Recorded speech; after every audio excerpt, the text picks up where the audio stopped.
Here's another one you can ask your pastor, apologist, or even ask yourself. There's contemporary evidence for the life and ministry of Jesus. How would you answer that?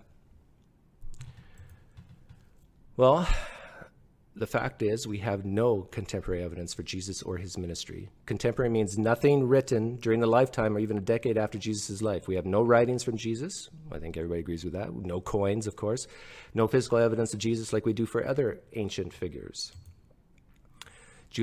Comparison of Julius Caesar to Jesus. I could do many comparisons all day long, but I'll just pick the short one. For Caesar, we have coins, inscriptions, Caesar's own words. We have contemporary eyewitnesses of all those people there. We have none of this for Jesus. Agree? Disagree? Don't care? What's that? Well, it's a statement, and do you agree with the statement? That there is contemporary evidence during the life of Jesus or shortly after. Okay? Well, now that's not during the life of Jesus. Josephus is actually towards the end of the century, probably 40, 50 years later. And so, actually with this one, I would agree. There might be something out there I'm not thinking of, but generally speaking, all the works that we have, all the evidence we have that point to the life and ministry of Jesus come after his death. Now again, that should bring us to that very important question. What's your point? So what? It should not matter to us. He makes the point at one time that, compare Jesus to Caesar. Right? With Caesar, we have coins, we have inscriptions. He says we have eyewitnesses who wrote about Caesar. He said we don't have any of this for Jesus. Like, okay, well, first off, we're not going to have coins of Jesus. No one made coins with Jesus' face on them. Plus, he was a traveling preacher. You're not really going to have much in the way of artifacts of a traveling preacher. Right? That's not really going to happen. Inscriptions, he was a Jew. The Jews were actually very strict about inscriptions and representations. It's called idolatry, and they were so terrified of committing the sin of idolatry, they would have no images, no inscriptions. That's not what they did. Okay, so you wouldn't expect there to be inscriptions of Jesus. One thing he says is, these other people like Caesar, we have Caesar's own words, his own writings. We don't have any writings of Jesus. You know what would happen if we had a book that was written by Jesus? People would worship the book. We already have people who practically worship the Bible. Right? Rather than looking at the God to whom it points them to, they hold the Bible on a pedestal to where it's almost an object of worship. Could you imagine if it was actually Jesus' own words that he wrote? I mean, that would be a shrine somewhere in Europe or somewhere over in the Holy Land that had the scroll that was the words of Jesus, and people would pilgrimage there to worship it.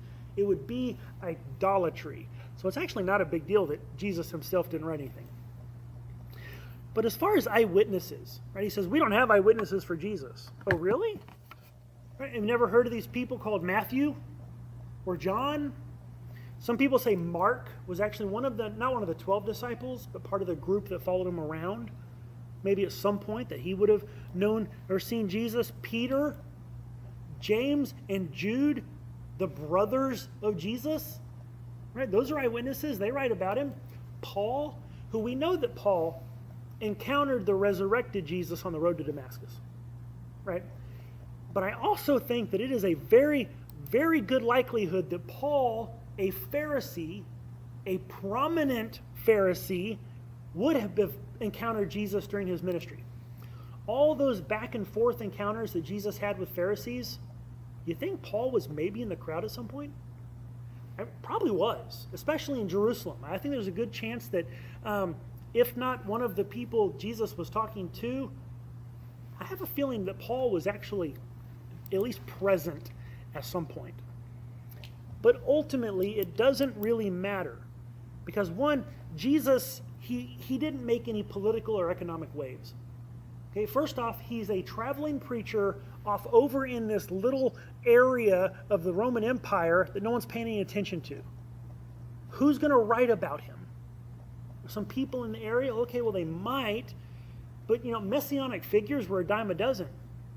Remember, at one point, whenever the Sanhedrin was talking about Jesus, one person spoke up and said, hey, look, these guys, I'm paraphrasing, these guys pop up, and if they're from God, we won't be able to deny it. But if they're not from God, they'll peter out, they'll go away, leave them alone. Because people would come along and say, I am the Messiah, and then they'd, get killed by the Romans and go away.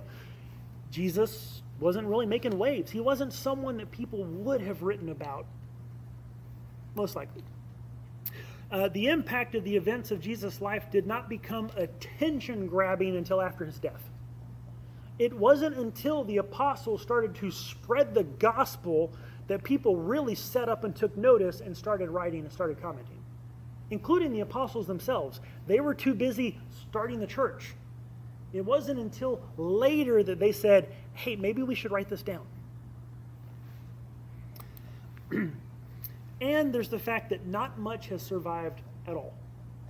You're talking about 2,000 years ago when things were written on papyrus, were written on scrolls made out of a material that isn't all that hardy of a material in a region that is not conducive to paper material surviving. So the idea that we have anything at all, I heard one person write, and I didn't have means or time to double check it, but I read one commentary where he said that all of the works of the first century Greco-Roman world that we have could fit on one shelf. If you had a copy of all of the works of all the historians and the poets and the writers and the government records and everything that we have from the first century, it would fit on one shelf. From a world where they were writing stuff all over the place, it just doesn't exist because things didn't survive. They corrode, they fall apart. Any of you have a book that you read over and over again and it starts to fall apart and pages tear and things fade, you spill stuff on it? Well, that stuff happened back then too. Now just add in that it's 2,000 years ago. It's a miracle we have anything at all. So it's not actually all that big of a deal that there is no evidence from during the lifetime of Jesus. And we have stuff shortly after, but during the lifetime of Jesus, okay, maybe we do, maybe we don't. If we don't, no big deal. It doesn't really matter.